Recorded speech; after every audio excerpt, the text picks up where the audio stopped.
అఖండం సచ్చిదానందమవాంగ్మనసగోచరం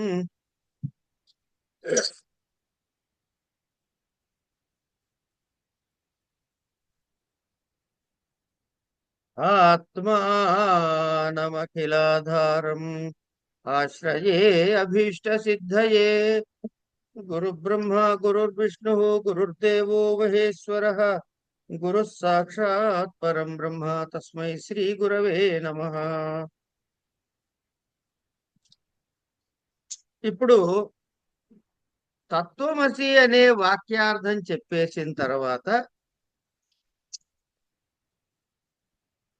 అంటే ఏం తేలింది అంటే సోయం దేవదత్త సహా అయం దేవదత్త సహ దేవదత్త అయం దేవదత్త అనే వాక్యార్థంలాగా జహద్ అజహద్ లక్షణ ద్వారా జహద్ అజహల్ లక్షణ జహల్ లక్షణ అంటే వాచ్యార్థములోని ముఖ్యార్థ బాధ దేనికైతే కలిగిందో ఆ కలిగిన ముఖ్యార్థాన్ని మొత్తముగా వదిలేసి అన్య పదార్థాన్ని తెచ్చుకుంటే జహల్ లక్షణ.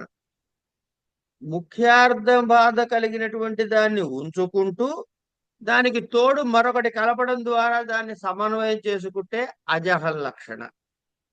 ఉన్నటువంటి అనేక లక్షణాల్లో కొన్ని బాధ కలిగించేవి, ముఖ్యార్థానికి బాధ కలిగించేవి, ముఖ్యార్థానికి సమర్థించేవి ఉన్నట్లయితే బాధ కలిగించేవి వదిలేసి సమర్థించేది పట్టుకుంటే అది జహద్ అజహల్ లక్షణ అంటారు, లేదా సింపుల్ గా భాగ లక్షణ అంటారు. ఇది మనం చెప్పుకున్నాం ఇక్కడ దాకా. దీన్ని ఏం చేశాము తత్వమసి అనే వాక్యార్థానికి ఇలా జహద్ అజహల్ లక్షణ ద్వారా అఖండమైన అర్థము అంటే రెండు ఒకటే ఆత్మ చైతన్యము అఖండము అని సాధించాం. ఇక ఇప్పుడు ఏం చేయబోతున్నాము అంటే అధునా అహం బ్రహ్మాస్మి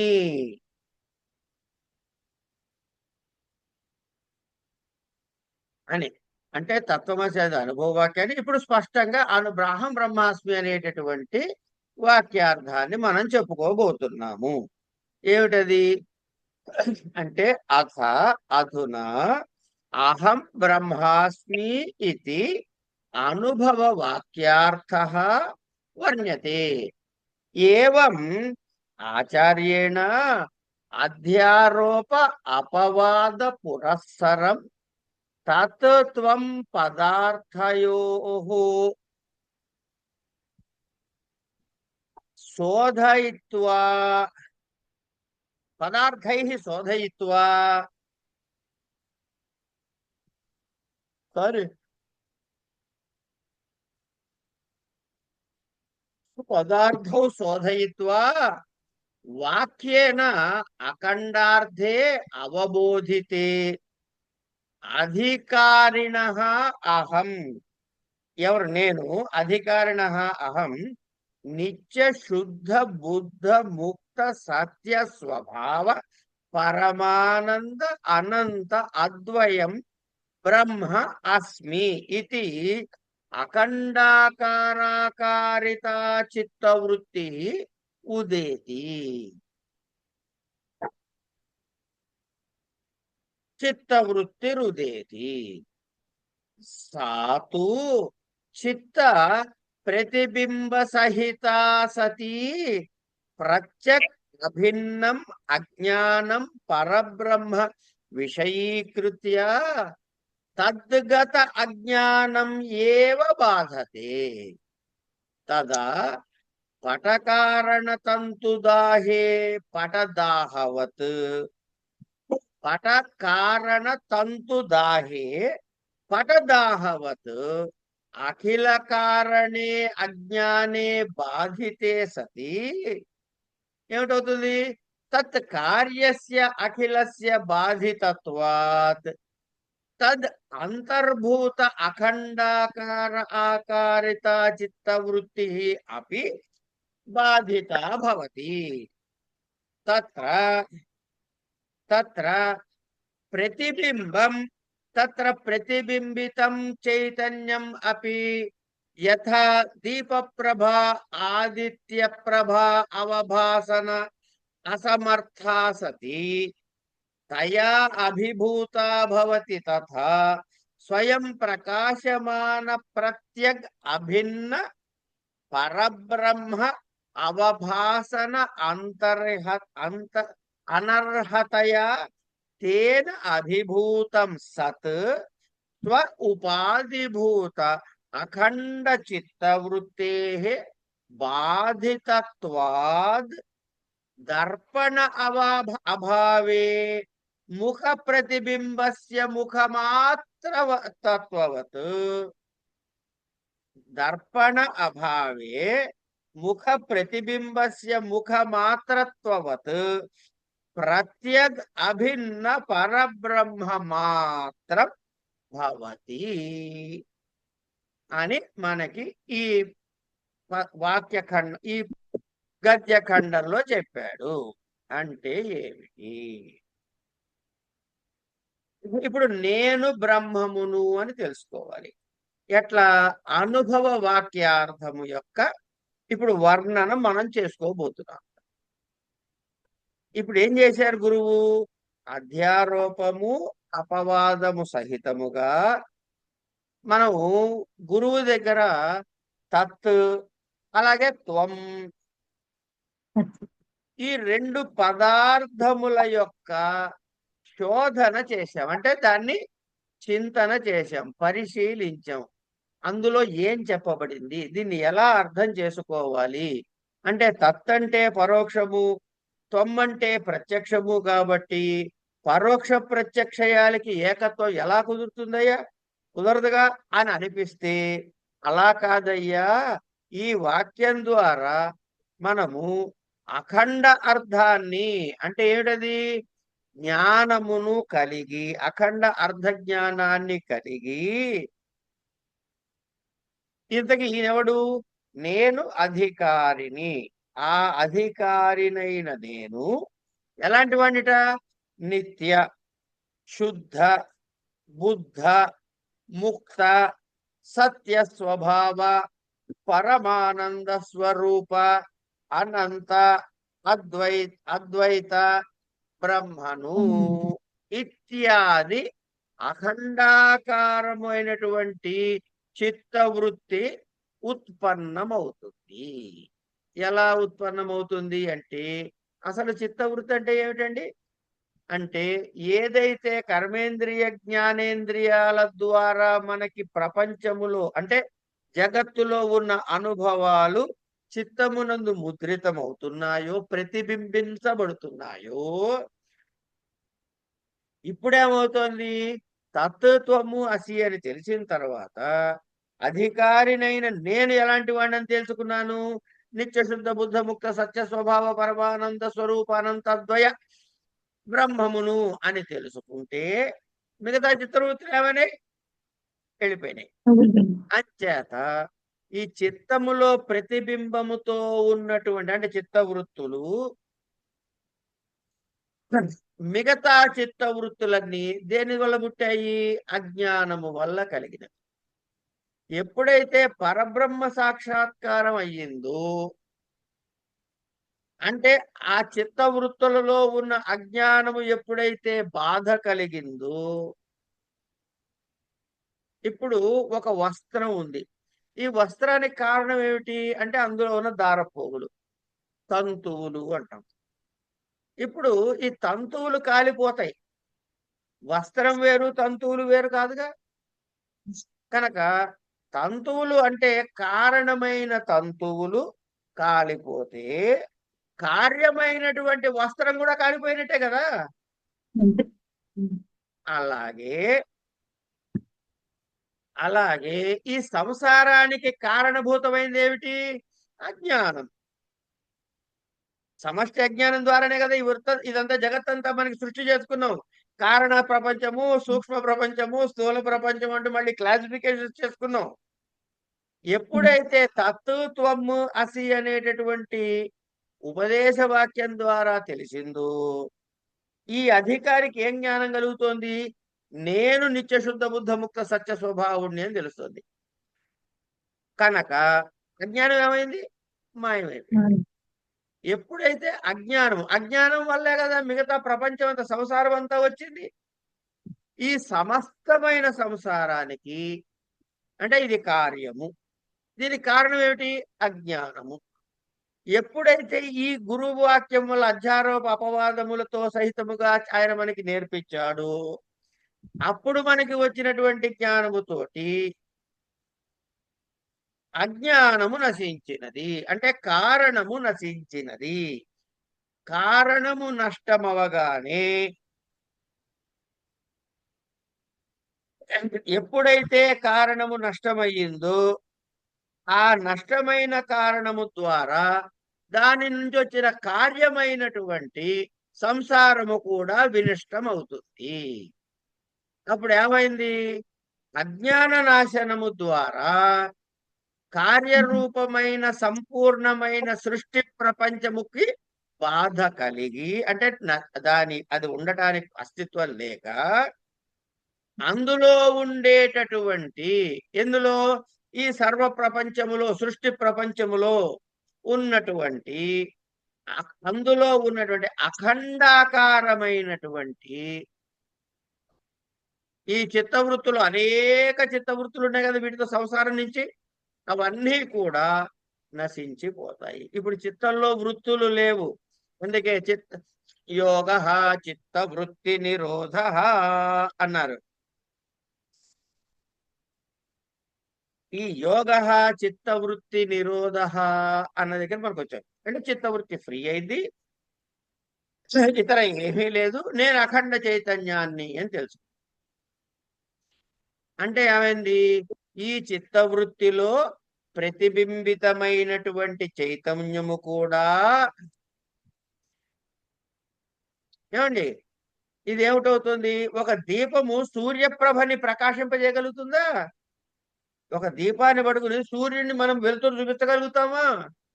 ఎలా అయితే కుదరదోలో, అలాగే ఈ చిత్తవృత్తిలో ప్రతిబింబితమైనటువంటి చైతన్యము అంటే నేను ఇంకా జీవుణ్ణి అనుకునేటటువంటి ఇది కూడా లయమయ్యి అఖండ చైతన్యం మాత్రమే అక్కడ ప్రతిబింబితం అవుతుంది. అంచేత స్వయం ప్రకాశమైనటువంటిది, అభిన్నమైనటువంటిది, పరబ్రహ్మమైనటువంటిది అయినటువంటి ఆ చైతన్యాన్ని ఈ జీవ చైతన్యము, ఉపాధి రూపమైనటువంటి జీవ చైతన్యము ప్రకాశింప చెయ్యది. దాని స్థానములో ఇది ఉంటుంది. అంటే ఇది అందులో కలిసిపోతుంది. ఎప్పుడైతే ఈ చిత్తవృత్తి, అఖండ చిత్తవృత్తి నష్టమైందో, ఇప్పుడు మనం రెండు పట్టుకుందాం. ఒకటి దర్పణం అంటే అద్దం. అద్దాన్ని నేను చూసుకుంటున్నా, నా ముఖాన్ని, అద్దంలో నా ముఖం కనపడుతోంది. కనుక అద్దములో కనబడుతున్నది ఏమిటయ్యా అంటే నా ముఖమే.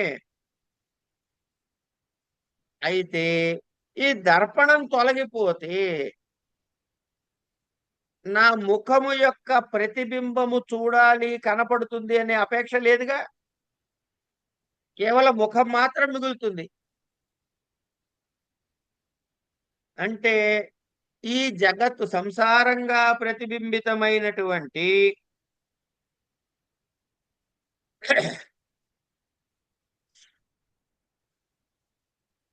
ఈ సంసారముగా ప్రతిబింబమైనటువంటి ఎప్పుడైతే అజ్ఞానము తొలగిపోతే సంసార ప్రతిబింబత్వం తొలగిపోయిందో, నా ఒక్క ముఖం మాత్రమే మిగిలినట్లుగా అఖండమైన పరబ్రహ్మం మాత్రమే మిగిలిపోతుంది. ఏమండి?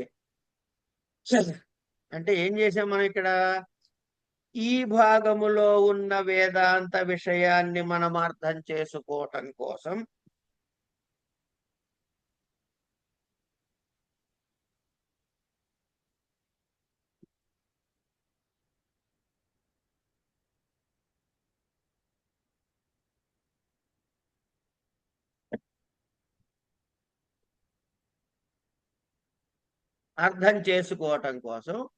ఒక జనరల్ ఎగ్జాంపుల్ తీసుకున్నాం. అందుకని ఘటము పటము యొక్క ఉదాహరణ తీసుకుందాం.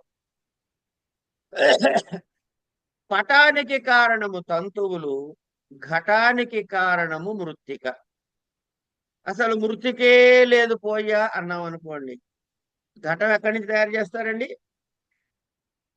తంతువులే లేవయ్యా, కాలిపోయినాయి తంతువులు అన్నాం అనుకోండి, అప్పుడు పటం ఎక్కడ ఉంటుందండి?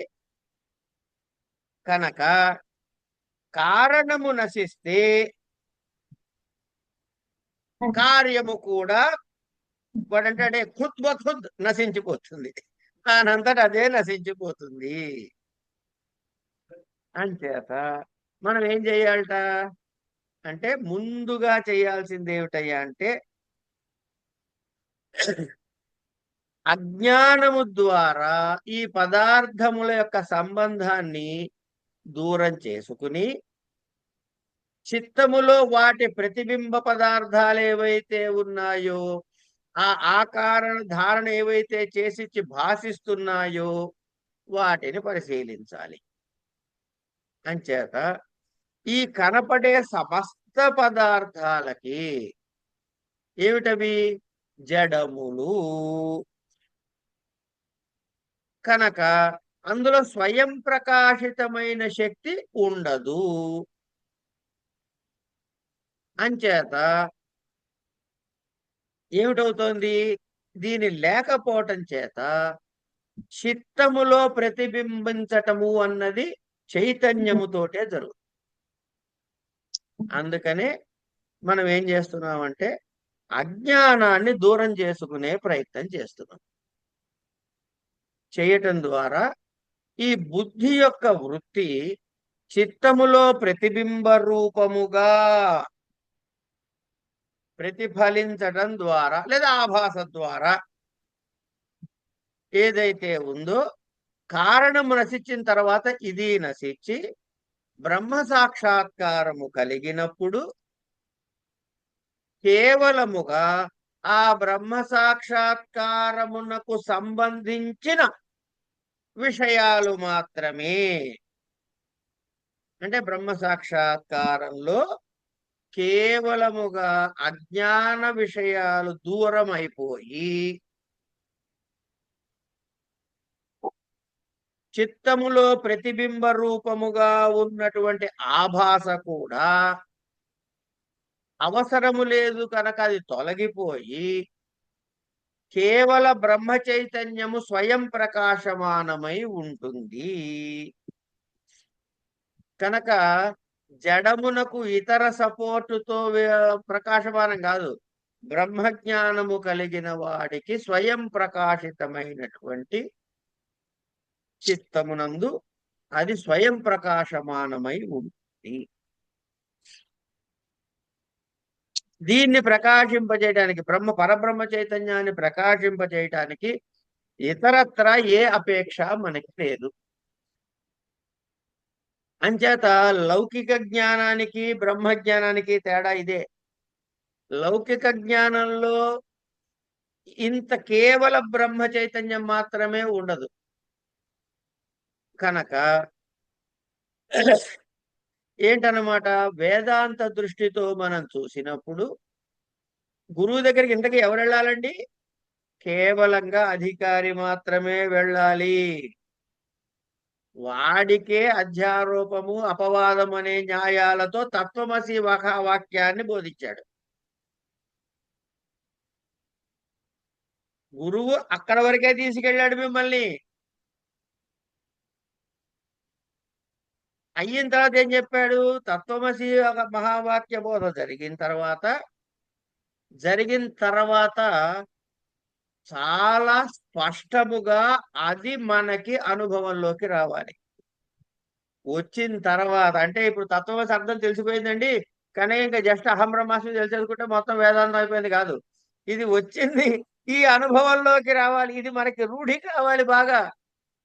తత్వమసి మహావాక్యంలో తత్ అంటే ఏమిటో, త్వం అంటే ఏమిటో, ఈ పదాల యొక్క అర్థం ఏమిటో బాగా అర్థమైన తర్వాత అప్పుడు మనకి అఖండార్థాన్ని బోధించాడు గురువు. అలా చేసిన తర్వాత ఏమండి ఈ పరిణామం చేత అంటే అజ్ఞానం నుంచి జ్ఞానము వరకు పరిణామము చేయడం ద్వారా ఆ సాధకుడి యొక్క హృదయంలో అఖండాకారమైన చిత్తవృత్తి ఉదయిస్తుంది. ఏమిటది? ఆ చిత్తవృత్తి ఏమిటి? నేను మనిషిని, నేను అనంతకృష్ణుని, నేను ఫలానా అని కాదు. నేను నిత్య శుద్ధ బుద్ధ ముక్త సత్య స్వభావుడనైన పరమానంద స్వరూపమైన అనంత అద్వయ బ్రహ్మమును అనే విషయాన్ని ఉదయిస్తుంది.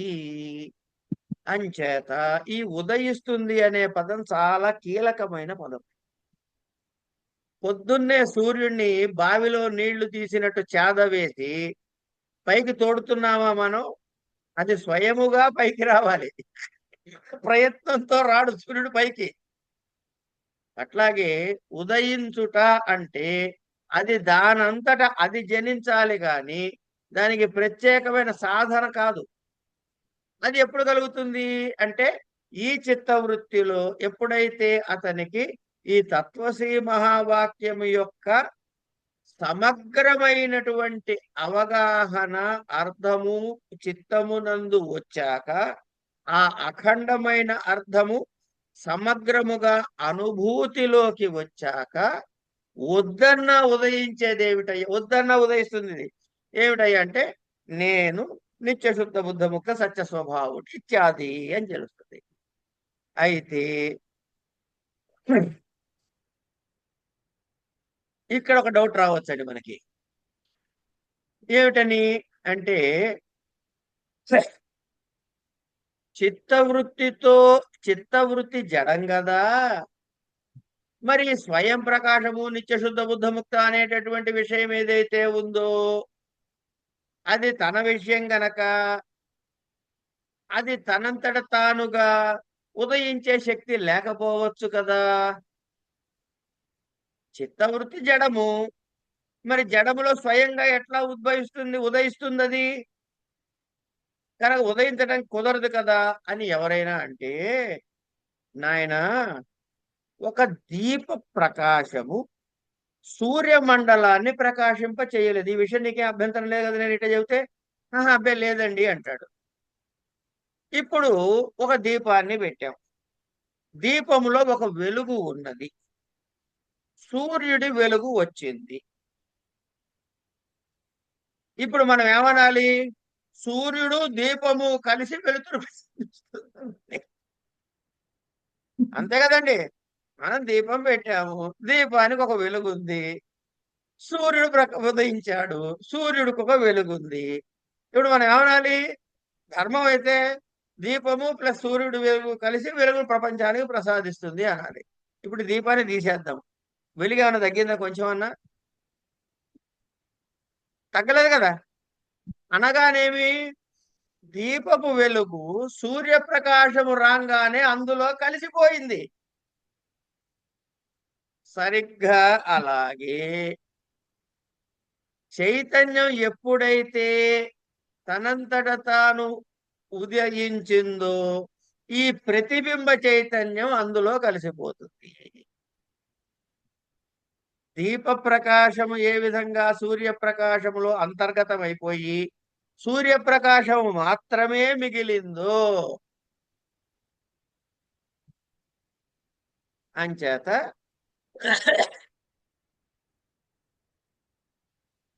అజ్ఞానము నష్టమయిన తర్వాత అప్పుడు ఏమవుతుంది? చైతన్యం యొక్క ప్రతిబింబత్వం అంటే ఈ చైతన్యం అందులో ప్రతిబింబించడం ఇట్లాంటివి ఏమీ ఉండవయ్యా.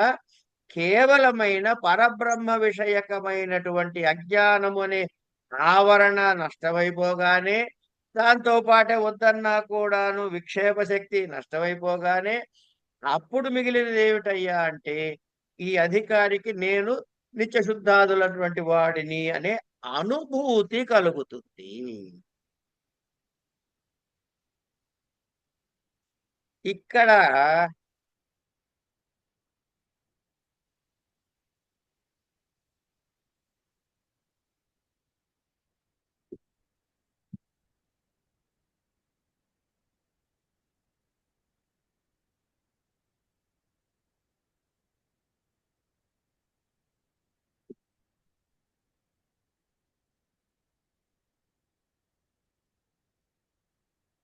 ఇక్కడ ఒక చిన్న సమస్య వస్తుంది.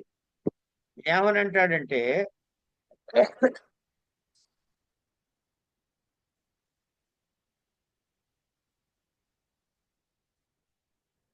ఏమండి ఆయన డౌట్ వస్తుంది మామూలుగా. గురువు ద్వారా నువ్వు తత్వమసి ఇత్యాది ఉపదేశ వాక్యాల్ని విని అర్థం చేసుకుని తద్వారా నీకు కలిగినటువంటి తాత్విక జ్ఞానం చేత ఏమండి అఖండ చైతన్య వృత్తి యొక్క కారణము అధికారిగా ఉండి చైతన్య విషయకమైన అజ్ఞానం సరే నష్టం అయ్యిందే అనుకుందాం కాసేపు. కానీ ఆ స్థితిలో కూడా ఆ స్థితిలో కూడా అజ్ఞానము అజ్ఞానం ఏంటది? అజ్ఞానము అనగా కారణం అని చెప్పాం. కారణము నష్టమైనా కూడా అయినప్పటికీ కూడా ఆ స్థితిలో కూడా అజ్ఞానము యొక్క కార్యమైనటువంటి సంపూర్ణమైన ఈ చరాచర ప్రపంచం యొక్క ఆభాస ఇంకా మనకు ఉందిగా, కనపడుతూనే ఉందిగా ప్రపంచం. ఇప్పుడు మీకు జ్ఞానం కలిగింది అంటే ఇప్పుడు ఇళ్ళు బిల్డింగ్లు అన్ని పోయి ఢిల్లీ లేదు, కర్ణాటక లేదు, అమెరికా లేదు అంటున్నావా? ఉంటున్నాయి కదా అక్కడ. మరి నువ్వేమో కారణం నష్టం అయితే కార్యం నష్టం అవుతుంది అంటున్నావు. అది ఎట్లా కుదురుతుంది? ఆ అనుభూతి ఎట్లా వస్తుంది అని ఒక ప్రశ్న వేశాడు. ప్రశ్న బానే ఉంది కదండి. మరి వినంగానే ప్రశ్న అవును కదా, నిజమే కదా అనిపించిందా లేదా? అలా అడగటమే ప్రతిపక్ష యొక్క గొప్పతనం. ఇక్కడ వాడు జ్ఞాని గనక. ఇక్కడ ఏం చెబుతున్నారంటే, నాయన కార్యము ఎటు వెళ్ళారో కూడా తెలియదు.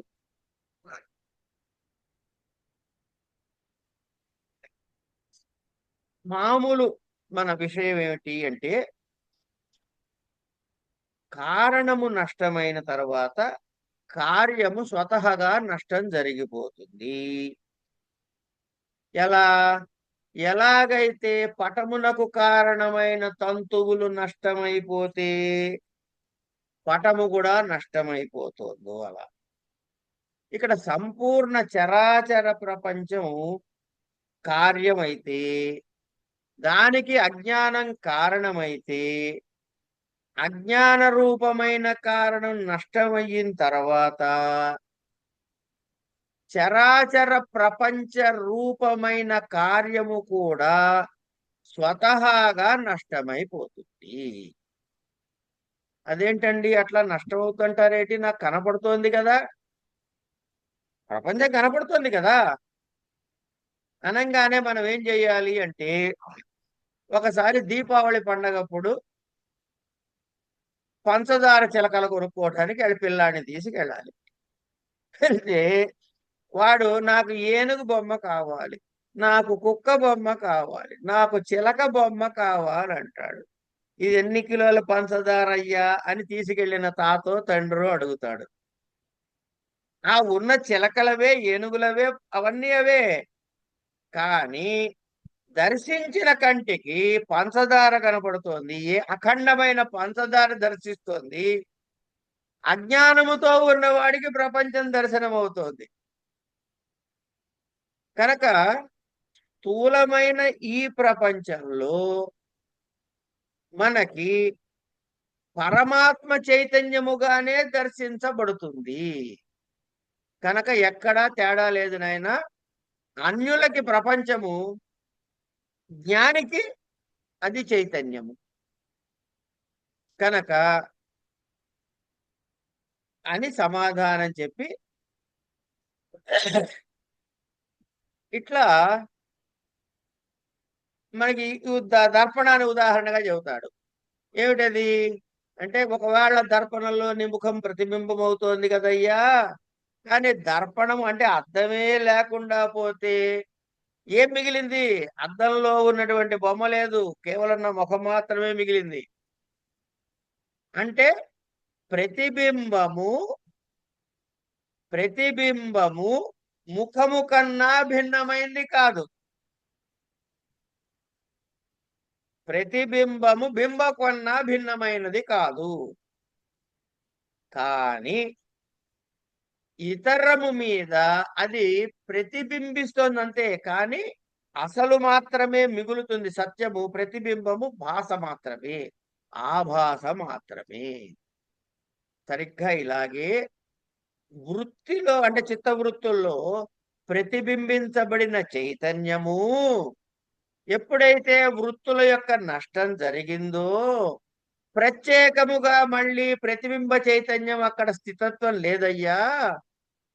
బింబ మాత్రము, ప్రతిబింబం కాదు, బింబ మాత్రము అంటే చైతన్య మాత్రము శేషిస్తుంది. అంటే పరమాత్మ చైతన్యము, అఖండ చైతన్యం మాత్రమే భాషిస్తుంది అని ఇక్కడ మనకి చెప్పారు. అంచేత ఇక్కడ ఈ ఈ ఖండం ఎలా ప్రారంభం చేశాడు? అధాధునా అహం బ్రహ్మాస్మి ఇత్యాది అని మొదలెట్టాడు. ఇక్కడ ఎట్లా ప్రారంభమైంది? ఇది అథ శబ్దంతో ప్రారంభమైంది. అంటే ఏమిటి? అంటే దాని తరువాత ఆనంతర్యార్థంలో స్వీకరించాలి. అంటే ఏం, దేని తర్వాత? తత్వసి మహావాక్యం యొక్క సమగ్రమైన జ్ఞానము కలిగిన తర్వాత అని తీసుకోవాలి. తీసుకుని, ఎందుకంటే ఈ అధ శబ్దానికి అనేక అర్థాలు ఉన్నాయి. మంగళము, ఆనంతర్యము, ఆరంభము, ప్రశ్న, ఇట్లా అనేక అర్థాలు ఉన్నాయి. కనుక ఇక్కడ ఏమేమి తీసుకోవాలి? మంగళం అక్కర్లేదు, ఆనంతర్యం తీసుకోవాలి, ఆరంభము, ప్రశ్న లేదా కనుక ఇట్లా అనేకమైనటువంటి అర్థాలని మనం స్వీకరించక్కర్లేదు. ఇక్కడ ఆనంతర్యం అని తీసుకోవాలి. అట్లాగే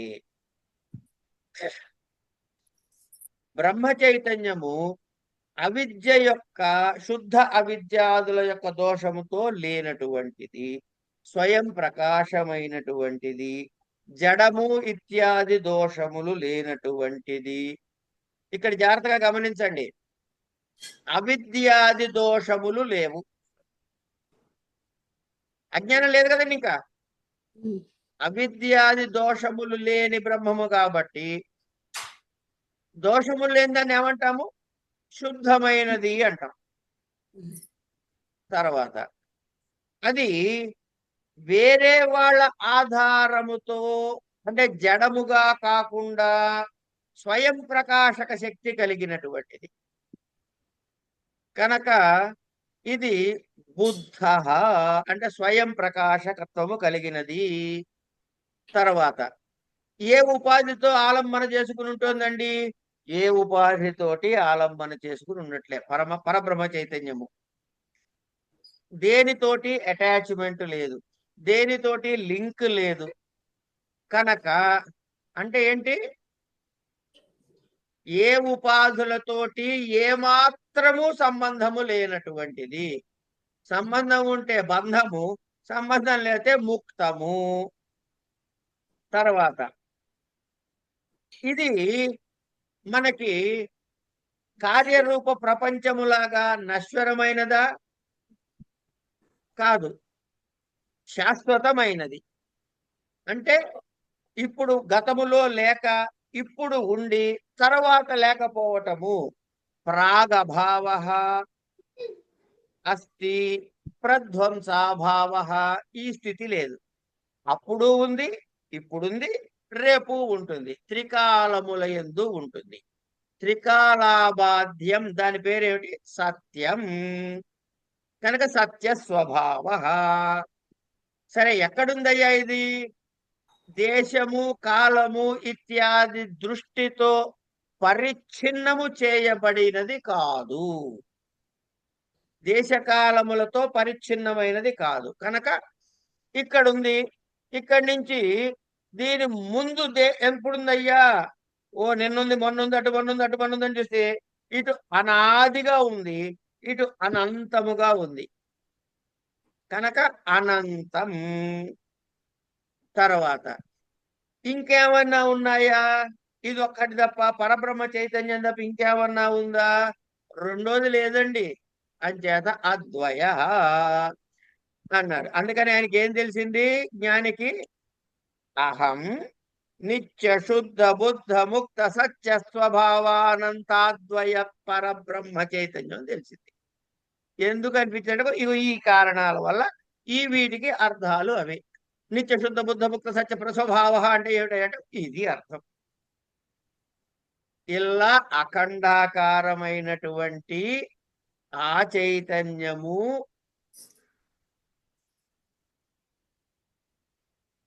ఈ అంతఃకరణ వృత్తిలో ధరించి ఉంటుంది కనుక బ్రహ్మకి అపరోక్షం నుంచి సాక్షాత్ రూపముగా అనుభవంలోకి వస్తుంది. కారణము నష్టమైన తర్వాత కార్యము స్వతహాగా నష్టమవుతుంది కాబట్టి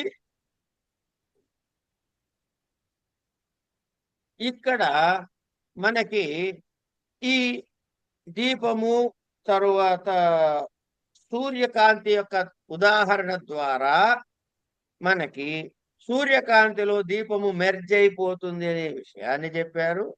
ఈ విధంగా అద్దము యొక్క ఉదాహరణని ఇచ్చి, దర్పణ ఉదాహరణ ఇచ్చి, అహం బ్రహ్మాస్మి అనే అనుభూతిలో బ్రహ్మ యొక్క అద్వైత రూపస్థితి మనకి చాలా స్పష్టంగా బోధించారు. ఎట్లా? అయ్యా, దర్పణంలో నీ ముఖం కనపడుతోంది, దర్పణం పోతే ప్రతిబింబం మాత్రం పోతుంది గాని ముఖమున్నటువంటి బింబ నష్టం జరగదు. బింబము సత్యము, ప్రతిబింబము అసత్యము కనుక బింబ నష్టము ఉండదు, ప్రతిబింబ నష్టం మాత్రం ఉంటుంది. ఇలా ఇది చెప్పిన తర్వాత వాక్యంలో ఏం చెబుతారు అంటే, ఇప్పుడు మనకి ఈ మాట చెప్పాడు, అహం బ్రహ్మాస్మి అని చెప్పేశారు. బానే ఉందయ్యా, మీరు చెప్తే సరిపోయిందా అండి? గురువు గారు చెప్పారు అంటే సరిపోయిందా అండి అంటే, దీనికి శృతి ప్రమాణాలు చూపించాలి. ఆ శృతి ప్రమాణాలు ఏమిటి? శృతి వాక్యాలు ఈ ఈ చెప్పినటువంటి ఈ విషయానికి ప్రమాణమైన విషయాలు ఏమిటి అనే విషయాన్ని మనం రేపటి నుంచి చూద్దాం. ఇవాళకి ఇక్కడ ఆపుకుందాం. దీన్ని మననం చేద్దాం, మిగతావి రేపు చూద్దాం.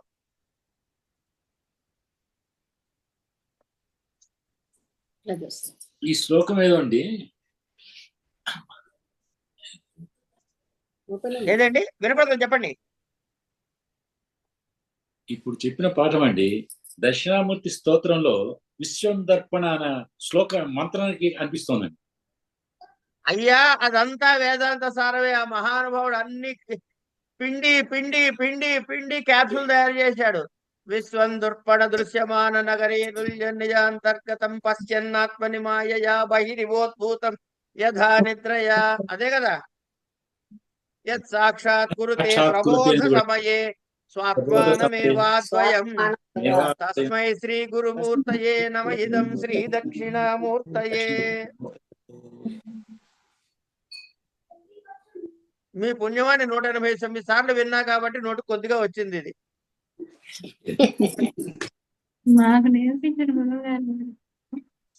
కనుక విశ్వం దర్పణ దుర్పమాన నగరి అయిపోయింది. తర్వాత మళ్ళీ అందులో ఆ దీపం అందులో పెట్టి వెలుగులు వెలుతున్నది అని చెప్తారు. అదో శ్లోకం, తర్వాత శ్లోకం. అది ఇది మొదటి శ్లోకమేనండి. అవునండి, మొదటి శ్లోకమే. దీపం అంటే మూడో దీపం అంటే మూడో లైన్. అదే మూడో లైన్ కాదు, మూడో శ్లోకం. విశ్వం దర్పణ దృశ్యమాన నగరీ నిజాంతర్గతం పశ్యన్నాత్మని మాయయా బహిరివోద్భూతం యథా నిద్రయా సాక్షాత్ కురుతే ప్రబోధ సమయే స్వాత్మానమేవాద్వయం. ఎగ్జాక్ట్ గా ఇదే మీనింగ్ ఉంది సార్ మీరు ఇప్పుడు చెప్పింది కదా. ఏం మార్పు? అయ్యా, ఉన్నది ఒకటే పిండి. మీరు రొట్టెనండి, చపాతీ అనండి, సమోసా అనండి, అదే. పిల్లలకి చిప్స్ చేసి పెట్టావనండి, అన్ని అవే. గోధుమ పిండి, నీళ్లు, ఆలుగడ్డ. కానివ్వండి, ముందుకెళ్దాం రేపు. అలాగే సార్.